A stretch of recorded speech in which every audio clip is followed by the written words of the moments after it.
Hello दोस्तों, super academy में आप सभी का फिर से स्वागत है। तो वक्त को ज़ाया ना करते हुए हम शुरू करते हैं। मैंने आपको अनुच्छेद 26 तक, ठीक है, मैंने आपको अनुच्छेद 26 तक बता दिया था। आज मैंने बोला था कि हम नेक्स्ट वीडियो में अनुच्छेद 27 में आपको बताऊंगा। तो अनुच्छेद 27 बताने से पहले मैं आपको फिर से रिकॉल करवा देता हूं, जो हम हर वीडियो में करते हैं। अनुच्छेद 27 बताने से पहले मैं आपको बता दूं कि हमारा अनुच्छेद 26 क्या था। मैं आपको फिर से याद करवा देता हूं कि अनुच्छेद 26 हमारा क्या था। तो देखिए, आपको याद होगा कि अनुच्छेद 26 में मैंने आपको बताया था धार्मिक कार्यों के प्रबंधन। ठीक है, मैंने आपको बताया था अनुच्छेद 26 में धार्मिक कार्यों के प्रबंधन। ठीक है, धार्मिक कार्यों के प्रबंधन। मैंने आपको बताया था कि अनुच्छेद 26 कहता है कि धार्मिक कार्यों के प्रबंधन की स्वतंत्रता। इंग्लिश में लिखना चाहे आप इसको लिख सकते हैं management of the religion works. ठीक है, इसको बोलते हैं management of the religion works, धार्मिक कार्यों के प्रबंधन। मैंने आपको इसमें कुछ उदाहरण भी बताए थे कि धार्मिक कार्यों के प्रबंधन का मतलब क्या होता है। धार्मिक कार्यों के प्रबंधन का मतलब मैंने आपको बताया था, जिस तरीके से किसी मंदिर को चलाने के लिए उस मंदिर की कमेटी होती है, या किसी मस्जिद को चलाने के लिए उस मस्जिद की जो कमेटी होती है, वो उसी धर्मावलंबी अर्थात उसी धर्म को मानने वाले लोगों के हाथों में उनको सौंपा जाता है। ठीक है, तो धार्मिक कार्यों के प्रबंधन में मैंने आपको बता दिया था कि इस तरीके की चीज़ें आती है। हमने पिछली वीडियो में इसका डिस्कशन कर दिया था। मैंने यहाँ पर आपको दोबारा से चीज़ों को रिकॉल करवा दिया है। ठीक है, अब हम आ जाते हैं अनुच्छेद 27। ठीक है, अनुच्छेद 27 में बताइए क्या लिखा गया है। अगर आपको नहीं पता तो मैं आपको बताऊंगा। देखिए, ये अनुच्छेद बहुत ही ज़्यादा छोटा है, पर इसमें बहुत ही बड़ी बड़ी बातें लिखी गई हैं। अनुच्छेद देखने में आपको छोटा लग सकता है, पर इसमें काफ़ी सारी चीज़ों को समेटा गया है। इसमें लिखा गया है कि धर्म की अभिवृद्धि, ठीक है, धर्म की अभिवृद्धि के लिए, ठीक है, ये भाषा याद रखना आप, ये बिल्कुल ओरिजिनल कॉन्स्टिट्यूशन की भाषा है, ओरिजिनल कॉन्स्टिट्यूशन की। देखिए, इसमें किसी भी प्रकार का मिश्रण नहीं है। मैंने अभी आपको जब समझाऊंगा तब बताऊंगा इसका अर्थ, ठीक है, पर जो बिल्कुल बेसिक संविधान में जो भाषा लिखी गई है वो यही लिखी गई है कि धर्म की अभिवृद्धि के लिए कर न देने की स्वतंत्रता। ठीक है, कर न देने की स्वतंत्रता। मैं आपको फिर से इसकी भाषा बता दूं कि किसी धर्म की अभिवृद्धि के लिए कर नहीं देने की स्वतंत्रता, या कर ना देने की स्वतंत्रता हमारा संविधान हमको देता है। कर ना देने की स्वतंत्रता। मैं आपको बता दूं कि किसी धर्म की अभिवृद्धि का मतलब ये होता है कि किसी धर्म को बढ़ाने के लिए, किसी धर्म को प्रचार करने के लिए, किसी धर्म को फैलाने के लिए हमें अपने देश में किसी भी प्रकार का या किसी भी तरीके का कर अदा नहीं करना पड़ेगा। अर्थात हमको किसी भी प्रकार का टैक्स पे नहीं करना पड़ेगा। हमारे संविधान हमको ये बताता है कि भाई, यदि आप अपने धर्म की या आप किसी भी धर्म की अभिवृद्धि करते हैं, अर्थात इसका एक्सपेंशन करते हैं, तो आपको किसी भी प्रकार का टैक्स नहीं देना पड़ेगा। ठीक है, आपको किसी भी प्रकार का टैक्स नहीं देना पड़ेगा। ठीक है, ये अनुच्छेद हमारा 27 इस चीज़ को बताता है। देखिए, इस अनुच्छेद में दो चीज़ें निकल करके आती हैं। ठीक है, इस चीज में, इस अनुच्छेद में दो चीजें निकल करके आती हैं, मैं आपको बताता हूं। अनुच्छेद 27, देखिए अनुच्छेद 27, अनुच्छेद 27 में बोला गया है कि आपको टैक्स पे नहीं करना पड़ेगा, आपको टैक्स पे नहीं करना पड़ेगा, अर्थात अपने धर्म का अभिवृद्धि के लिए या अपने धर्म को मानने के लिए आपको किसी भी तरीके का टैक्स पे नहीं करना पड़ेगा। यदि आप मंदिर में जा रहे हैं तो भी आपको, आपके धर्म का मामला है वो, तो भी आपको किसी प्रकार का टैक्स नहीं देना पड़ेगा। जैसे मैं आपको बता दूं, जजिया, आपने जजिया कर सुना होगा, जो मुगल काल के समय लगाया गया था, हालांकि अकबर ने उसको हटा दिया था। जजिया कर, जजिया कर एक तरीके का धार्मिक कर था जो हिंदुओं पर लगाया जाता था, ठीक है, हिंदुओं पर लगाया जाता था, उनको धर्म को मानने के लिए लगाया जाता था। इस टाइप के जो कर हैं, जजिया कर, और भी अलग अलग तरीके के कर रहे हैं भारत के अंदर।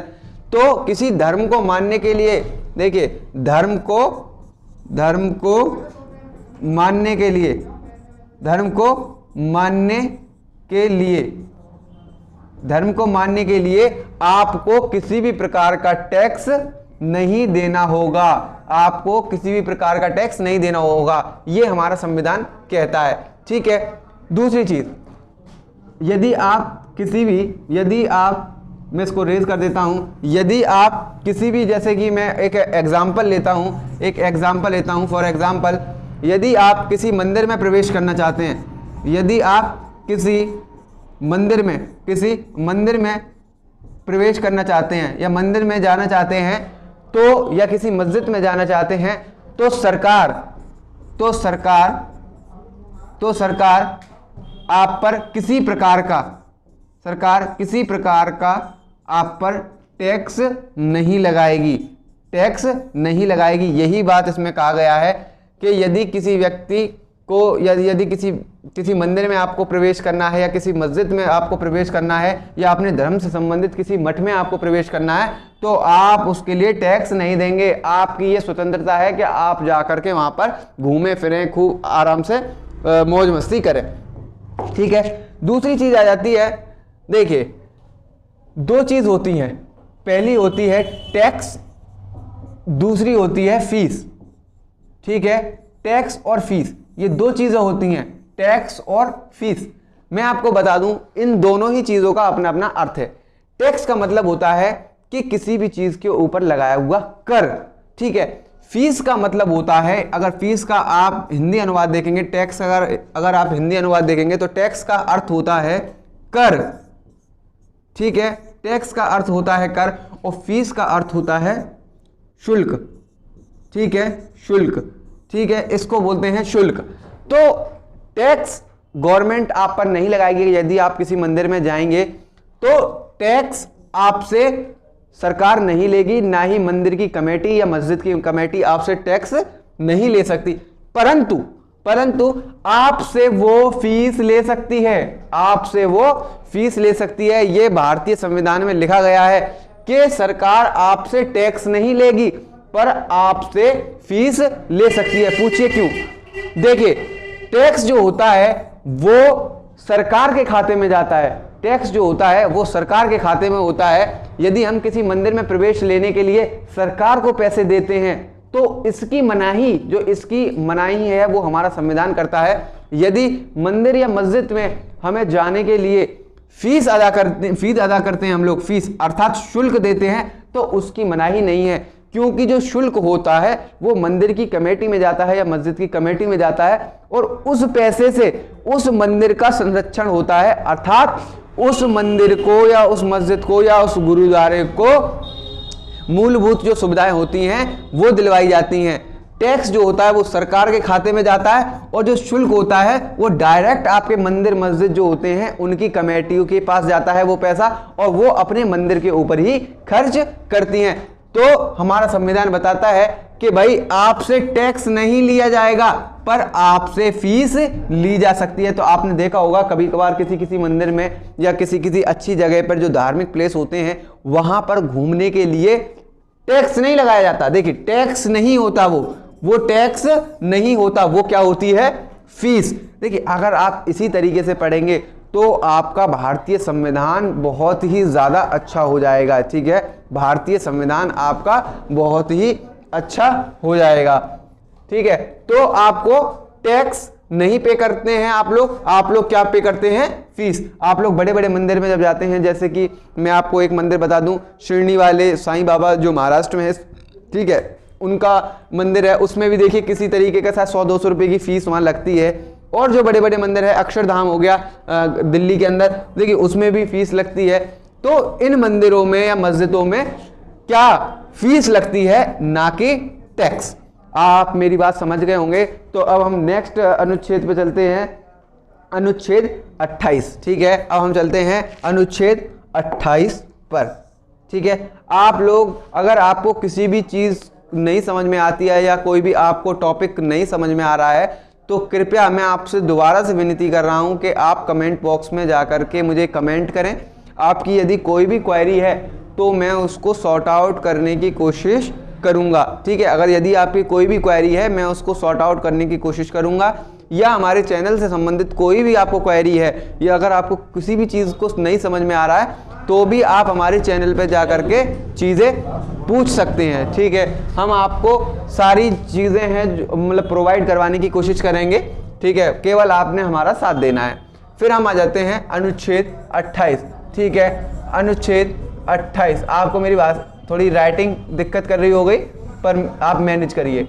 अनुच्छेद 28, देखिए अनुच्छेद 28 का मतलब ये है कि किसी अनुच्छेद 28 में किसी धार्मिक शिक्षण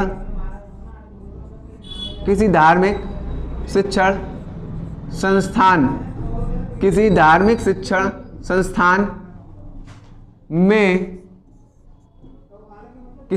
शिक्षण संस्थान में, देखिए इसकी भाषा इस तरीके से लिखी गई है, किसी धार्मिक शिक्षण संस्थान में धार्मिक उपासना, किसी धार्मिक शिक्षण संस्थान में धार्मिक उपासना, ठीक है, धार्मिक उपासना, ठीक है, धार्मिक उपासना में उपस्थित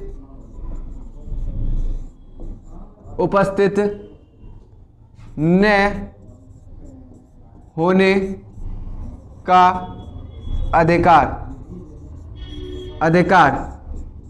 ठीक है भाई, इसको देखिए आप, किसी धार्मिक शिक्षण संस्थान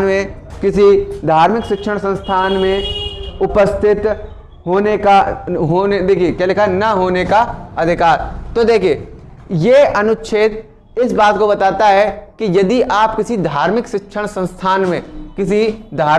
संस्थान में आप पढ़ाई कर रहे हैं, तो यदि वहां पर उनके धर्म से रिलेटेड, देखिए मैं आपको जैसे बताता हूं, कुछ सरस्वती विद्या मंदिर के स्कूल जो होते हैं, सरस्वती विद्या मंदिर के जो स्कूल होते हैं, आरएसएस जिनका संचालन करता है, आपने गूगल पे जाकर के देख लीजिए, आरएसएस का मतलब होता है राष्ट्रीय स्वयंसेवक के जो सरस्वती विद्या मंदिर स्कूल होते हैं, उसमें कई बार मतलब उनकी जो प्रेयर होती है या उनकी जो प्रार्थना होती है वो हिंदू धर्म से संबंधित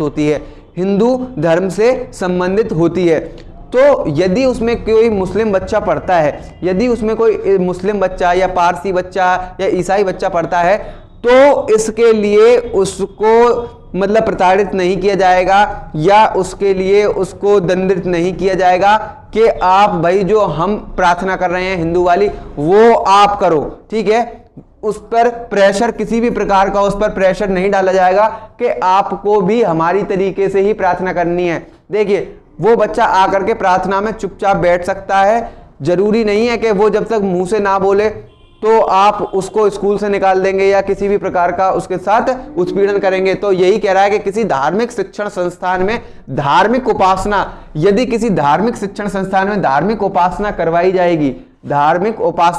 जाएगी तो उपस्थित ना होने का अधिकार। तो जरूरी नहीं है कि किसी अन्य धर्म का बच्चा उस उपासना में सम्मिलित हो। ठीक है, तो आप मुझे लगता समझ गए होंगे कि फिर से मैं आपको बता देता हूं, किसी धार्मिक शिक्षण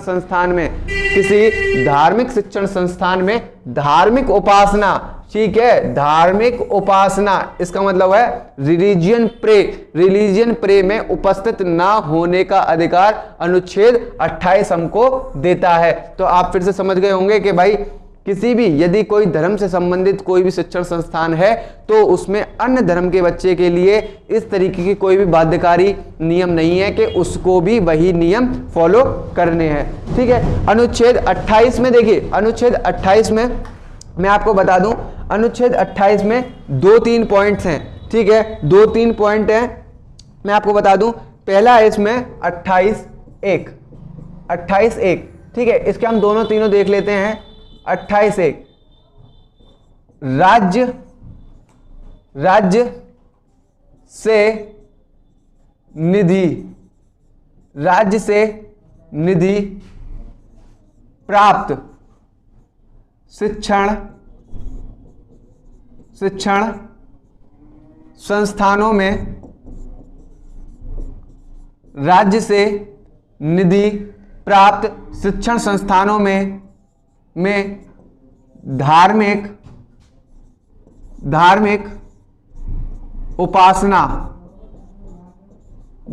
उपासना नहीं की जाएगी।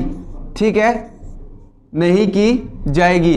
तो देखिए 28(1) इस बात को बताता है कि राज्य से निधि प्राप्त, राज्य से निधि, देखिए निधि का मतलब होता है पैसा, यहां पर आप निधि का अर्थ लगा सकते हैं पैसा। ठीक है, राज्य से निधि प्राप्त अर्थात राज्य का अर्थ यहां पर अगर आप निकालना चाहें तो राज्य का मतलब हो सकता है केंद्र सरकार के द्वारा प्राप्त या राज्य की विधानसभा से प्राप्त जो निधि है अर्थात जो पैसा है।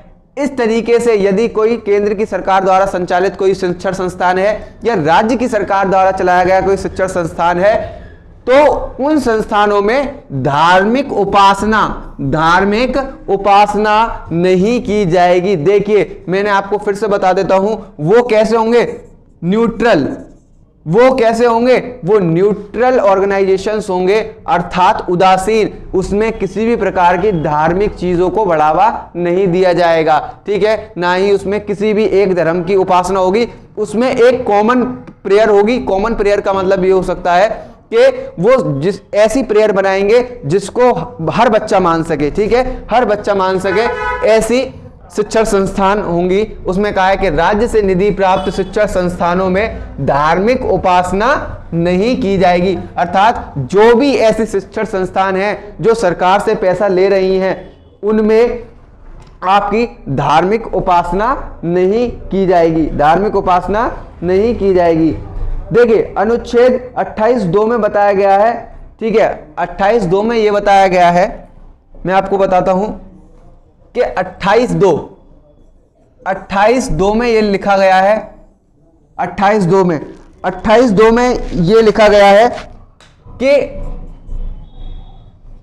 उपरोक्त 28(2) में लिखा गया है उपरोक्त अनुच्छेद 28(1) की बात 28(1) की बात किसी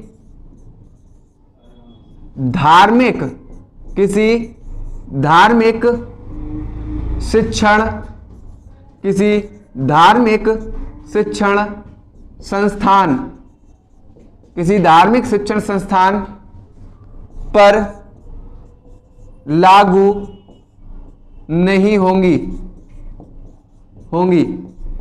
ठीक है, तो देखिए अनुच्छेद 28(2) की भाषा ये कह रही है, अनुच्छेद 28(2) की भाषा ये कह रही है कि भाई उपरोक्त अनुच्छेद 28(1) की बात किसी धार्मिक शिक्षण संस्थान पर लागू नहीं होगी। अनुच्छेद देखिए, अनुच्छेद कौन सा है, 28(2), और उसमें यह लिखा गया है कि 28(1) की बात, 28(1) की बात का मतलब ये हो गया कि मैंने उपासना वाली जो बात बताई थी वो धार्मिक शिक्षण संस्थानों पर लागू नहीं हो सकती। तो इसका मतलब ये है के जो धार्मिक शिक्षण संस्थान होते हैं, जैसे कि मैंने आपको बताया आरएसएस के द्वारा बनवाए गए जितने भी सरस्वती विद्या मंदिर हैं या और मदरसे हैं, मोमडन्स के जो मदरसे होते हैं, उनमें अनुच्छेद 28(1) की बात लागू नहीं होगी। देखिए यहां पर सीधा लिख दिया है संविधान के अंदर, किसी धार्मिक शिक्षण संस्थान। तो धार्मिक शिक्षण संस्थान में हिंदुओं के भी आ सकते हैं, पारसियों के भी आ सकते हैं, मोमडन्स के भी आते हैं, सिखों के भी आ सकते हैं।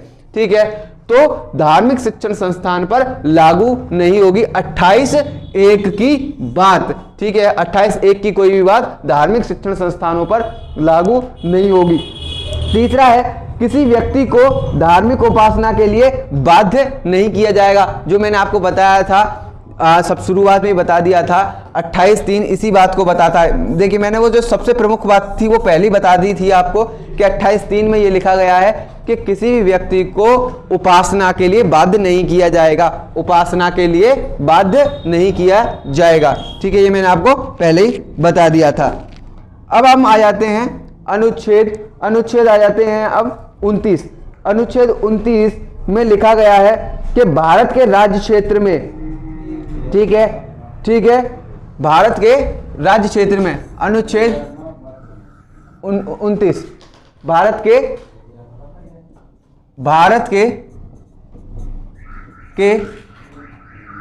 राज्य क्षेत्र में, भारत के राज्य क्षेत्र में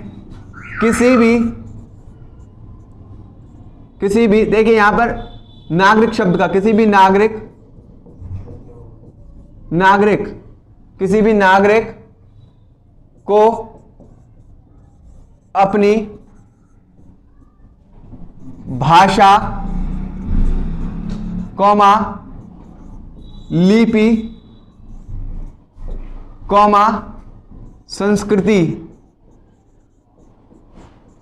संस्कृति के संरक्षण का अधिकार है। ठीक है, देखिए इस अनुच्छेद में मैंने आपको बताया है कि अनुच्छेद 29 में बताया गया है कि भारत के राज्य क्षेत्र, भारत के राज्य क्षेत्र, देखिए यहां पे थोड़ा सा आप लिख लीजिए, भारत के राज्य क्षेत्र में, ठीक है, भारत के राज्य क्षेत्र में किसी नागरिक को अपनी भाषा, दूसरा है लिपि, पहला है भाषा, दूसरा है लिपि और तीसरी है संस्कृति। पहला है भाषा, दूसरा है लिपि, तीसरा है संस्कृति के संरक्षण, ठीक है, कंजर्वेशन का अधिकार है। भाषा, लैंग्वेज, लिपि और तीसरा है आपका जो कल्चर है उसके संरक्षण का अधिकार हमारा अनुच्छेद 29 हमको देता है। ठीक है, तो आज की वीडियो इतने ही समाप्त करते हैं। कल हम इसी की विस्तृत चर्चा करेंगे कि भाई भाषा में क्या चीज, लिपि में क्या चीज आएगी और संस्कृति में क्या क्या चीजें सम्मिलित होंगी। ठीक है, तो आज के लिए इतना ही। जय हिंद, जय भारत।